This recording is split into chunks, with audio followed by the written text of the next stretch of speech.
Okay. Salamat. So, Mr. Chair, itong unang project worth 48 million pesos, rehabilitation daw ng drainage system sa Barangay Tatalon. Pero halos walang pagkakaiba ang dalawang photo. Pintura lang. Okay? Yes. Then, itong pangalawang project, both taken 1.5 years apart lamang. Drainage rehabilitation sa Barangay South Triangle naman. Yung susunod na photo. Ayan. May halagang 70 million pesos. Pintura lang din ang bago. Both District 2, parehong JJPR construction ang may gawa. Ayon nga sa site inspection report, na ipapakita rin dito, site inspection report po ng Engineering Office ng Quezon City, ayan, yung dapat hinukay at inilagay na reinforced concrete pipes sa dalawang projects na yan, wala. QCeng office na nagsabi, hindi ginawa. Pininturahan lang ang sidewalk, pinalitan ang cover, tapos na. Sige. So, ang tanong ko po, Mr. Chair, sa ating DPWH sa Quezon City, mga district engineers, sino po sa inyo nag-aproba niyan? Yes, sir. I don't see your nameplate. Yes po, Your Honor. Sir, anong pangalan niyo po? Engineer Gianni Protesta po. Engineer Protesta. Apa. Nakapanungpana po kayo. No? Yes po, apa. Kayo po ba nag-aproba niyang Apo. sa Tatalon? Yes po. Bali, Pati po yung sa South Triangle, kayo po nag-aproba? Yes po, Your So, Honor. paano po yan ninyo maipapaliwanag? May drainage rehabilitation ba na hindi man lang nagbungkal? I mean, ano yan? Non-invasive surgery ba yan? Hindi. Actually po, ang program po niyan is rehabilitation of drainage system. Wala po nakaprogram na TOSANG po yan o yung RCCP. Bali, part po ng scope of work po talaga yung painting ng sidewalk. Bali po, rehabilitation po ng mga existing manhole po natin, declogging works po, and ng mga existing inlet po natin. Kasi po, actually, kung mapapansin nyo po, sa loob po ng 3 taon, wala pong pondo yung maintenance.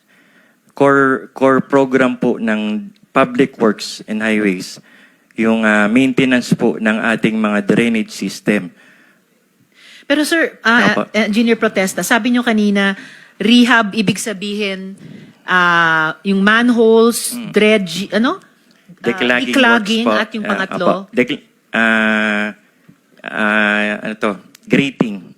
Palit po ng mga grating po, ng mga sirana po. Yes sir, pero kung manholes lang, declogging, grating, aabot ba ng 24 million pesos dun sa Tatalon? Aabot ba ng 70 million pesos sa South Triangle? Actually, Your Honor, meron naman pong dupa. Kasi po, may mga repair po ng mga damaged inlet, damaged manhole cover, and damaged manhole po.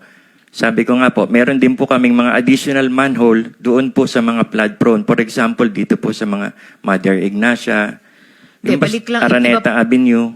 Iba pa po yung sa Mother Ignacia at saka sa Araneta. Apo. Pero are you telling me po, pag humingi kami ng breakdown ng ginastos nyo para sa rehab sa Tatalon at sa Mother Ignacia, talagang magtototal yan ng tens of millions of pesos? Yes po, meron naman pong dupa yun. Ano po yung dupa? Yung detailed unit price analysis po. Okay, pwede nyo pong isubmit sa komite para if ever, mas maging kapatid-paniwala ang pambihirang mga items na iyan. Yes po, Your Honor.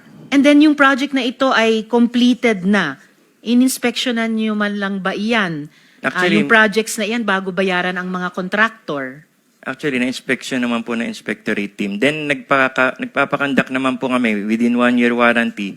Lagi po kami may regular na 1 year defects liability period na once po may mga problema yung projects po, is pinapa-repair po namin. No funds sa government. Yan naman po lahat ng mga projects natin. Basta within 1 year liability period, pinapaayos po natin lahat yan. So ang 1 year liability nitong dalawang proyekto na parehong di umano natapos nung ngayong buwan, September 2025, hanggang September 2026, covered by warranty ito. Anong mangyayari pag nakita nyo na hindi po nag-hold up Actually, the 12-month meron pong period? mga pinapaulit kami. Meron po kaming yun nga po, redo and reconstruct po pagka may mga problema po yung project. Ito po bang dalawang rehabilitation of drainage system projects ay kasama dun sa more than 300 na nireklamo ni Mayor Joy Belmonte na hindi man lang kino-ordinate sa Quezon City Hall? Actually, yun po yung pagkakamali ng district offices po. Talagang sa coordination po. Kaya po, hindi nagkakaparehas yung, halimbawa, yung scope of work po na akala po ng ating LGU is included po yung RCCP.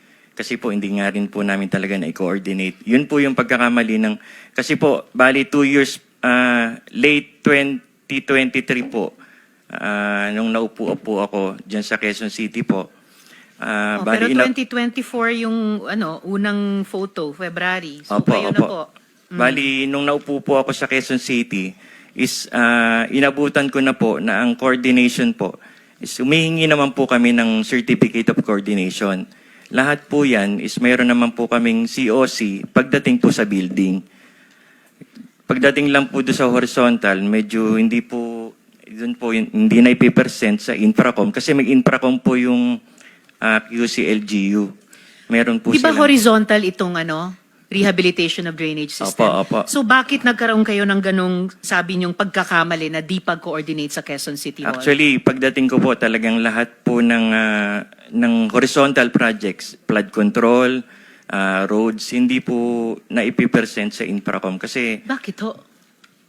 Shop niyo na yan. tinanong ko rin po yung aking mga engineers po kung bakit po ganun. Kumbaga, naging concern lang po is parang naging priority po yung building.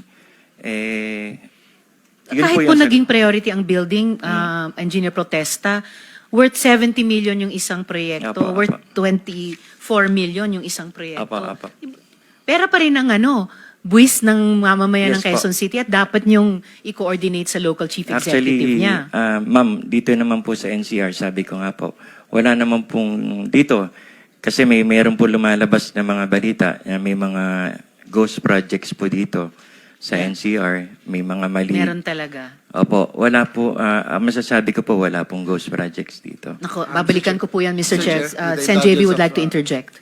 Yes, engineer, tanong ko lang, ano yung district Quezon City. office? Anong pangilan? Second or Second first? po, yung second. Ito pang pinag-usap, ito pang binabag ni Senator Ontiveros, nasa ito yung South Triangle, 4th District. Yes po. Nakikita ko lang dito, Mr. Chair, for your info lang po, no? Yung inyo pong distrito, 1.1 billion ang NEP Opo. no 2025, pero ang final naging 6.6 billion. From NEP to DGA plus 5 billion. You confirm? NEP to GAA po. Ah. Bali sir, yung 2025 projects ko po is maabot po yung NEP ko is nasa 2 billion po. Back to Senator Risa. Anyway, you're next naman eh. Apa. Nasa 2 billion po. Apa. Yung yung NEP ko po. Yung NEP ng Quezon City Second. Salamat, Mr. Chair. Apa. Engineer Protesta, inamin na rin ng mga diskaya na may binayaran sila sa QC. At pinangalanan po nila sina D.E. Loida, D.E. Devanadera, at D.E. Protesta. Apa. Ano pong comment nyo dyan? Actually, wala pong binabayaran si Sir Curly. Kung mapapansin niyo po sa district po namin, is halos marami po silang kontrata. Hindi ko po alam bakit po nasabi ni Sir Curly na Yes, Mr. Chair. Sandali lang po. Apa. The Chair will intervene. Last question. Apa. Sir Curly, so on first name basis po kayo ni Mr. Diskaya? Yes po. Dahil, yun po yung bakit? yun po yung pagkakakilala ko po sa kanya, Sir Curly po. Babalikan ko na lang po sa next round ko, Mr. Chair, yung patuloy na pinipilit na walang ghost project sa Apa. Quezon City. At dahil pinangalanan talaga kayo bilang isa sa 3 binayaran ng mga diskaya Actually, sa Quezon City. sa Salamat, yung- Mr. Chair. Thank you. Okay. Yeah, you may continue. Yung nabanggit po ni Sir Curly kanina na sinasabi niya po na, inaawat, actually, majority po ng contract ng District 4 is na kay Sir Curly po.